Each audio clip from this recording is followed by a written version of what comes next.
ओम शांति। 23/1/1969 की अव्यक्त मुरली का शीर्षक अस्थियां हैं स्थिति की स्मृति दिलाने वाली। आज मैं आप सभी बच्चों से अव्यक्त रूप में मिलने आया हूँ।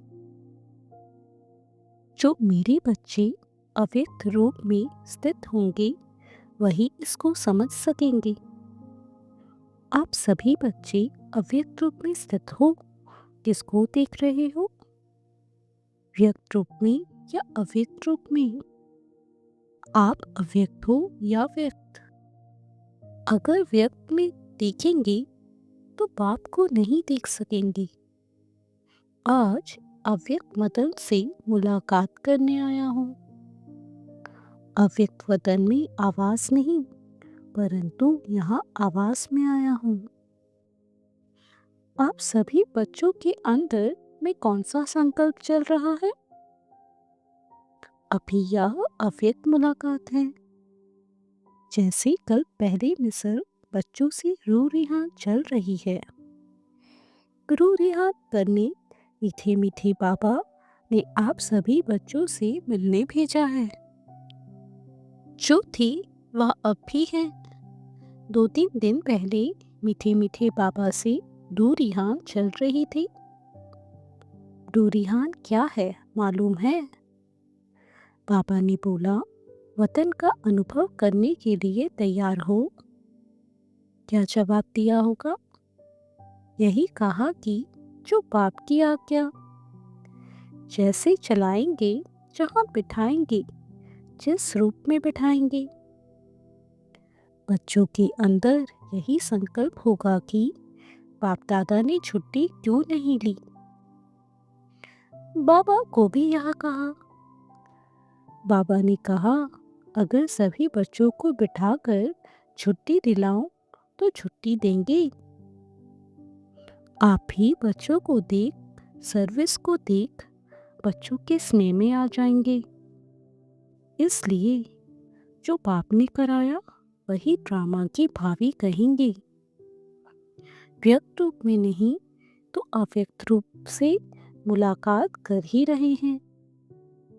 सर्विस की वृद्धि वैसे ही है, बच्चों की याद वैसे ही है, लेकिन अंतर यह है कि वह व्यक्त में अव्यक्त था और यह अव्यक्त ही है।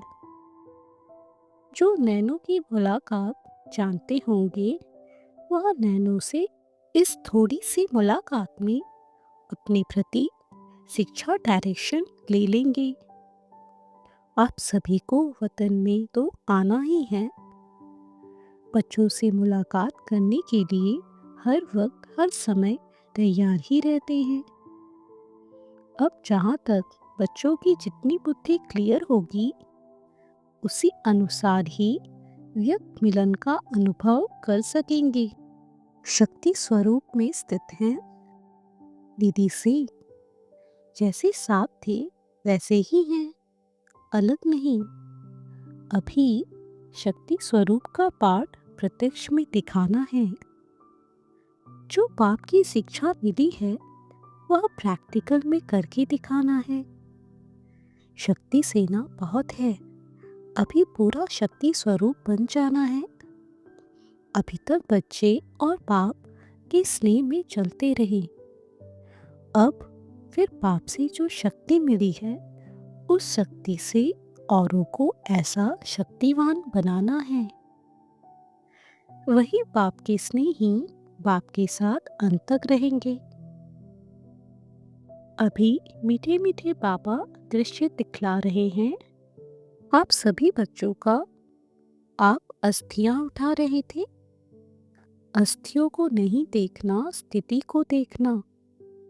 यह अस्थियां स्थिति स्वरूप है। एक एक रग में स्थिति थी तो बाहर से वह अस्थियों को रखा है, परंतु इसका अर्थ भक्ति मार्ग का नहीं उठाना। इन अस्थियों में जो स्थिति भरी हुई है हमेशा उसको देखना है। साधारण मनुष्यों को यह बातें इतना समझ में नहीं आएगी। बच्चों का स्नेह है और सदा रहेगा, 21 जन्म तक रहेगा। आप सभी सत्यों की दुनिया में साथ नहीं चलेंगे, राज्य साथ नहीं पाएंगे। साथ ही हैं, साथ ही रहेंगे, जन्म जन्मांतर तक। कभी भी ऐसा नहीं समझना बाबा है दादा नहीं, या दादा है तो बाप नहीं। हम दोनों एक दो से एक पल भी अलग नहीं हो सकते। ऐसे ही आप अपने को त्रिमूर्ति ही समझो। इसलिए कहते हैं त्रिमूर्ति का बैज हमेशा साथ रखो।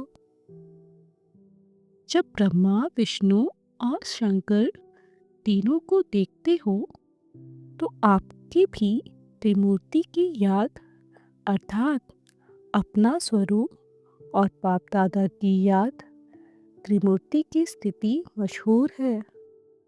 इसमें ही आप सभी बच्चों का कल्याण है।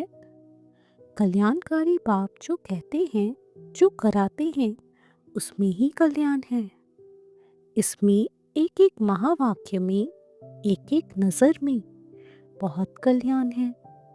लेकिन स्थूल को परखने वाले कोई कोई अनन्य और महारथी बच्चे हैं। अब आप भी इतना ही शीघ्र कर्माती स्थिति में स्थित रहने का पुरुषार्थ करो। जैसे यहाँ हर समय बाप दादा के साथ व्यतीत करते थे, वैसे ही हर कर्म में हर समय अपने को साथ ही रखा करो। बच्चे यही शिक्षा याद रखना, कभी नहीं भूलना। संबंध, स्नेह, स्मृति स्वरूप, साथ साथ सरलता स्वरूप, समर्पण और एक दो के सहयोगीपन सफलता को पाते रहना। सफलता अब सभी बच्चों के मस्तक के बीच चमक रही है। अब बहुत समय हुआ है और कुछ कहना है। सूक्ष्म वतन में बैठ भी हर बच्चे की दिनचर्या, हर बच्चे का चार्ट सामने रहता है। व्यक्त रूप से अभी तो और ही स्पष्ट रूप से व्यक्त रूप की तुलना में देखते हैं, इसलिए सभी की रिजल्ट देखते रहते हैं। जितना अव्यक्त स्थिति में स्थित होंगे, उतना उस अव्यक्त स्थिति से कर्मेंद्रियों द्वारा कर्म ऐसा होगा जैसे श्रीमद् राय दे रही है। यह अनुभव बच्चे पाएंगे। अब अपनी अव्यक्त स्थिति के आधार से ऐसा काम करना जैसे श्रीमद् के आधार से हर कर्म होता रहा है। जिस चीज के साथ बाप का स्नेह है, उससे उतना स्नेह रखना ही अपने को सौभाग्यशाली बनाना है। रग रग में किसके साथ स्नेह था? 5 तत्वों से नहीं, स्नेह गुणों से ही होता है। स्नेह था, नहीं है और रहेगा। जब तक भविष्य नई दुनिया ना बनी है, तब तक यह अटूट स्नेह रहेगा। स्नेह आत्मा के साथ और कर्तव्य के साथ ही है, तो फिर शरीर क्या, अंत तक साथ ही रहेंगे। जिसका बाप के साथ स्नेह है, वही अंत तक स्थापना के कार्य में मददगार रहेंगे। इसलिए स्नेही होने की कोशिश करो। कैसी भी माया आवे, माया जीत बनना। जैसे बैच लगाते हो, वैसे मस्तक पर या विजय का बैच लगाओ। मधुबन का नक्शा सारे वर्ल्ड के सामने म्यूजियम के रूप में होना चाहिए। अविनाशी भंडारा है, इसका और भी ज्यादा शो करना है। जैसे सभी बच्चे पत्र लिखते थे, वैसे ही लिखते रहना। जैसे डायरेक्शन लेती थी वैसे ही लेना। शरीर की बात दूसरी है, सर्विस वही है। इसलिए जो भी बात हो मधुबन में लिखते रहना, अपना पूरा कनेक्शन रखना, दूसरों को भी अपनी अवस्था का सबूत देना। आपको देख और भी ऐसे करेंगे।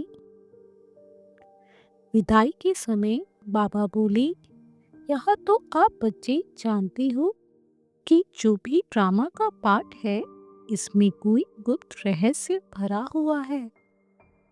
क्या रहस्य भरा हुआ है वह समय प्रति समय सुनाते जाएंगे।